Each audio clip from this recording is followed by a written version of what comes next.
পুরুষ যদি পরকিয়া করে কিংবা নারী পরকিয়া করে শাস্তি একই। মনে রাখবেন, আল্লাহর জমিনে সবচেয়ে ভয়াবহ অপরাধ, যেই অপরাধের শাস্তি সবচেয়ে জঘন্য, সেটা হলো এই পরকিয়া। অর্থাৎ বিবাহিত পুরুষ এবং নারী যদি হারাম সম্পর্কে লিপ্ত হয় তাদের শাস্তি সবচেয়ে ভয়াবহ। এই বিবাহ বহির্ভূত সম্পর্ক যত বেশি কোন সমাজে চালু হবে, সেই সমাজে মানুষের জন্মের হার কমে যাবে। মানুষ বিয়ে করবে না, ওই অবৈধভাবে তার চাহিদা পূরণ করবে এবং সন্তান জন্মের হার কমে যাবে, ওই ভয়াবহতার দিকে চলে যাবে। এই জন্য এটাকে হারাম করা হয়েছে এবং মৃত্যুদণ্ড এটা শাস্তি।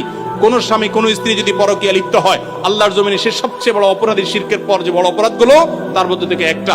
অতএব এখান থেকে বেরিয়ে আসতে হবে আল্লাহর ভয়ে এবং তাদেরকে নসিহা করতে হবে। নবী সাল্লাল্লাহু আলাইহি সাল্লাম পরকীয়ায় যারা আসক্ত বা অন্যের একজন পুরুষ হয়ে নারীর প্রতি, নারী হয়ে অন্য পুরুষের প্রতি যারা আসক্ত, তাদেরকে বলেছেন, তোমার স্বামীর কাছে, তোমার স্ত্রীর কাছে যা আছে অন্য নারী বা অন্য পুরুষের কাছে একই জিনিস আছে, ভিন্ন কিছু নয়।